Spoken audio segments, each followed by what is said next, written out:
Emily Casriel, Deep Listening. Transform your relationships with family, friends, and foes. In South Africa's early post-apartheid days, a crowd of former soldiers gathered in frustration outside the government buildings in Pretoria.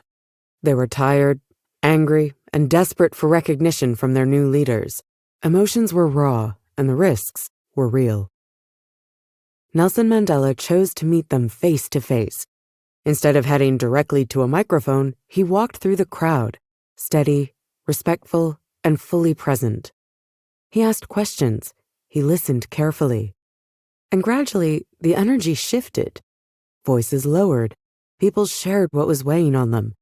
And when Mandela finally addressed the group, they stayed quiet and listened in return. We all like to believe we're good listeners, but most of us miss the mark without even realizing it. We interrupt, we judge, we wait to speak, and in doing so, we miss the deeper story beneath the words. Think about your own conversations. When someone is frustrated or distant, do you truly hear what's beneath their words? Or do you focus on your response, hoping they'll see your point? In this blink, you'll learn how to practice deep listening, a structured yet human approach to creating real connection through presence, attention, and care. You'll explore 8 practical steps to improve your listening, allowing you to call on it in the moments that matter most, at home, at work, and in a divided world. Why real listening is harder than you think. Most people think of listening as something that happens automatically. Your ears work, so you must be listening, right? Not quite. Deep listening is something else entirely. It's the skill of tuning in so fully to another person that they feel safe enough to share what really matters. When you listen this way, the speaker can think more clearly, express themselves more fully, and even uncover insights they hadn't realized were there. But this kind of listening is harder than it sounds. We fall into predictable traps that sabotage our ability to truly hear each other. You might be stuck in your own head, distracted by how you'll respond or whether you agree. Or maybe you check out emotionally when a topic hits too close to home. You might rush to offer solutions when someone just needs you to stay with them. Sometimes the topic feels familiar, so you assume you know what's coming and stop paying full attention. Even silence can throw you off. Instead of letting it settle, you jump to fill it, interrupting the speaker's deeper thoughts. These habits are common, but they come at a cost. When someone doesn't feel listened to, they shut down or lash out. Misunderstandings grow. At home, this can mean fragile relationships. At work, it means poor decisions and lost trust. And in wider society, it reinforces division and fuels polarization. Deep listening offers a different path. When you practice it, you're gathering information, sure, but you're also making space for someone's inner world to come through. The benefits ripple outward. People feel valued, conversations grow richer, and new ideas emerge. You become more grounded in yourself and more open to others. It takes effort, but the rewards are real. Deep listening strengthens relationships, boosts creativity, and improves emotional well-being. In a world full of noise and conflict, it creates rare pockets of clarity, where understanding becomes possible. In the next 4 sections, we'll look at the 8 steps that guide your deep listening. Before you listen, slow down and clear space. To listen deeply, you first need to create the right conditions for your speaker and for yourself.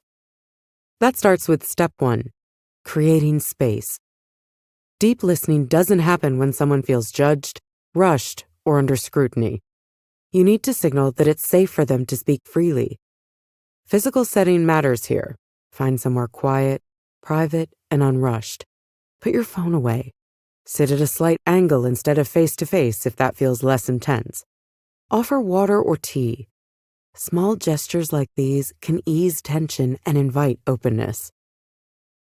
But creating space isn't only about the other person, it's about your own mindset too.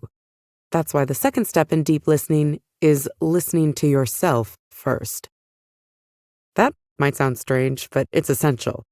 You bring all kinds of emotions, reactions, and assumptions into a conversation, especially when the stakes are high.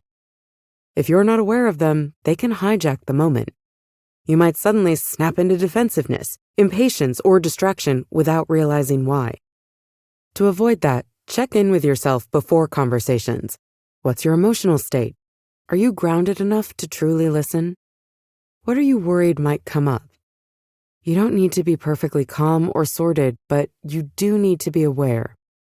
This kind of self-listening builds what the author calls internal spaciousness. It helps you stay steady when the conversation gets difficult. And then there's something else, your so-called shadows. These are parts of yourself you've learned to avoid or suppress, maybe a fear of being seen as weak, or an old grudge that still simmers. If you don't acknowledge them, they'll show up anyway, usually in unhelpful ways. But if you face them honestly, they'll have less power over how you listen. So before you even begin listening to someone else, create the space for them and for yourself. The more safety and steadiness you bring to the moment, the more likely it is that your speaker will feel able to share what really matters. Stay present, stay curious. Once you've created space, both around you and within, you're ready for the third step in deep listening: presence. Presence might sound abstract, but it has a real impact. When you're fully present, your speaker feels it. Your attention sharpens, your mind quiets, and you stop rehearsing replies or drifting into judgment. You show up with your whole self, and that encourages them to do the same. But presence doesn't happen by accident. It takes practice. You might try slowing your breathing, planting your feet on the ground, or noticing how your body feels in the chair. These small shifts help you stay anchored in the moment. Distractions will still arise, both internal and external, but presence is about returning again and again to the person in front of you. Once you're grounded, curiosity helps you open up. This is the fourth step in deep listening. Most people think they're already curious, but deep listening requires a more intentional kind. It means approaching the speaker with genuine interest, not just in what they say, but in how they think and feel. You're not trying to confirm your assumptions or steer the conversation. You're giving up the need to control. To do that well, you need to adopt a specific inner posture. That includes humility, recognizing you don't have all the answers. It also includes empathy, so you're not just observing, but connecting. And it includes a healthy awareness of your own judgments, which often show up uninvited. You're allowed to notice them, but don't let them take the lead. Presence and curiosity work together. One grounds you, the other opens you. And both are essential if you want to hear not just the words someone says, but the meaning they carry beneath them. Stillness speaks louder than quick responses. When was the last time someone really looked at you and you felt safe, seen, and supported? That's the heart of the fifth step in deep listening: holding the gaze. In deep listening, your gaze offers quiet steadiness. A soft, steady look, paired with relaxed shoulders and calm stillness, helps your speaker feel acknowledged and grounded. There's no need to fix or evaluate. Just be with them, signaling that this moment matters. The key here is gentle attention. If direct eye contact feels too intense, look just to the side of the speaker's eyes, or occasionally glance away to ease the pressure. You can also shift your position slightly, sitting at an angle rather than face to face, to help conversation feel more spacious. Even your breath matters. Slow it down and your body will follow. Holding the gaze also means paying attention to everything beyond the words. A change in posture, a flicker of tension in someone's face, a shift in tone or a pause mid-sentence. These signals often carry meaning that hasn't yet been spoken. When you observe carefully, you begin to notice what the speaker may not have put into language yet. You don't need to decode or interpret. Just stay with it. Your calm attention can make it easier for the speaker to keep going. This kind of presence continues in the sixth step of deep listening, holding the silence. Silence isn't a gap to be filled. It's part of the conversation. When someone pauses, stay still. Let the silence settle. Count a few slow breaths if needed. Often, the most revealing thoughts surface right after a pause, once the speaker feels they won't be rushed. If you notice yourself becoming tense or impatient, bring your focus back to your body. Feel your feet on the floor, your back on the chair. Ask yourself, what's making this moment feel hard to hold? The answer can help you stay present the next time silence stretches. Silence doesn't mean absence. It's an active part of the listening process. By staying with it, you allow space for something meaningful to emerge. That kind of stillness, held with care, often helps the speaker feel safe enough to continue. These two steps, holding the gaze and holding the silence, offer a deeper kind of presence. You're creating a setting where your speaker can keep exploring without pressure or interruption. When you show that you're staying with them through stillness, it often becomes easier for them to keep going. This kind of steady attention can unlock parts of the story they didn't even realize they were ready to share. Help your speaker hear themselves more clearly. When someone feels deeply heard, they often come to insights they didn't know they had. That's the focus of the seventh step in deep listening. Reflect back. Reflecting back means offering a short, thoughtful response to what you've heard, an emotion, a pattern, or a key idea. Instead of repeating or summarizing, you're letting the speaker hear a part of their own experience through your perspective. That pause can help them slow down, consider what they've said, and decide whether to go further. This step often leads to greater clarity. When someone hears their words echoed with care, they might continue, revise, or connect their thoughts in a new way.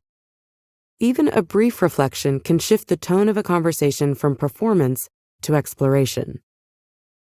You don't need to get it perfect. Try simple phrases like, "It sounds like," or "I'm sensing that," to reflect what you've picked up. If the speaker corrects you, that's still valuable. It helps them sharpen their own understanding. What matters is that they feel you're paying close attention. This creates a natural opening for the eighth and final step in deep listening. Go deeper. As the conversation unfolds, the speaker may begin to reveal thoughts or feelings that weren't easy to access at the start. Your role is to stay steady and supportive as that deeper story emerges. You're listening for shifts, emotions, or contradictions that might need space to surface. If something seems unclear or unresolved, you can offer an invitation, not a direction. A gentle question like, "Would it help to say more about that?"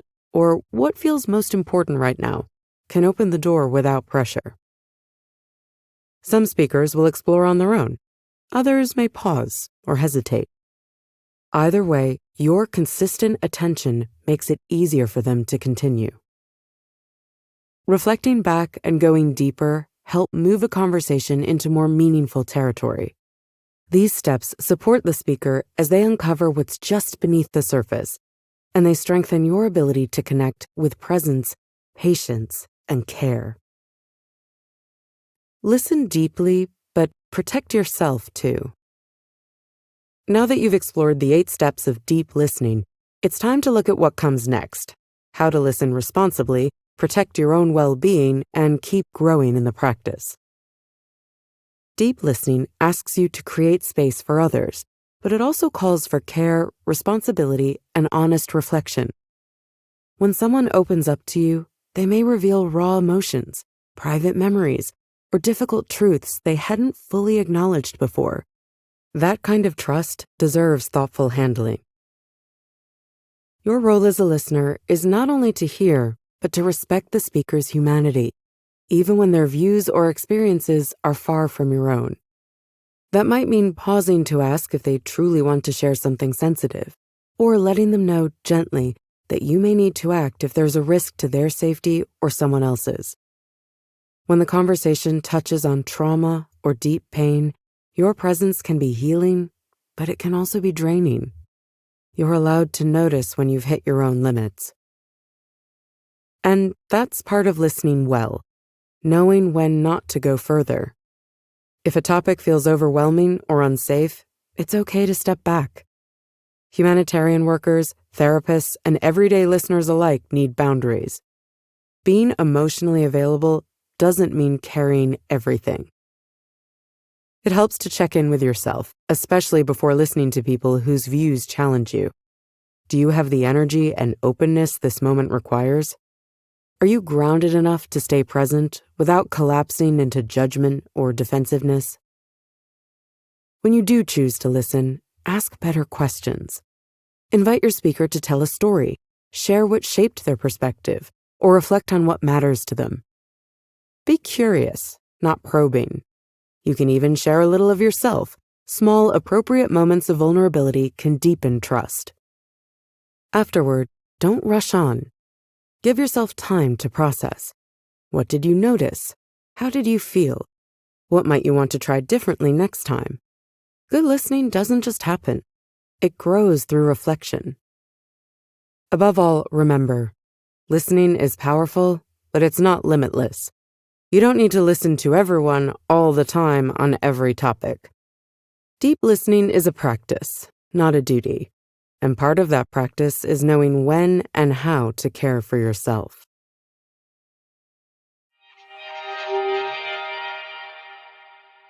In this link to Deep Listening by Emily Casriel, you've learned that deep listening, through presence, curiosity, empathy, stillness, reflection, and ethical care, can transform every conversation into an opportunity for connection and understanding. Remember that there are 8 steps to deep listening. First, create space by setting the scene for openness and safety. Then, listen to yourself first.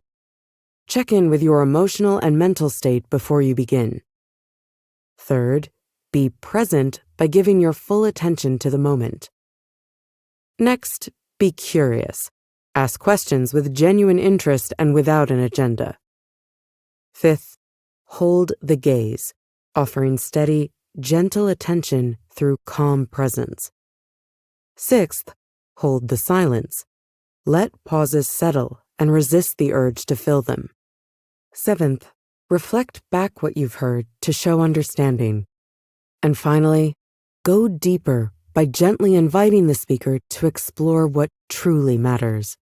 By weaving these steps together, you can create conversations where people feel truly seen, heard, and safe to open up. Okay, and that is it for this Blink. We really hope you enjoyed it. And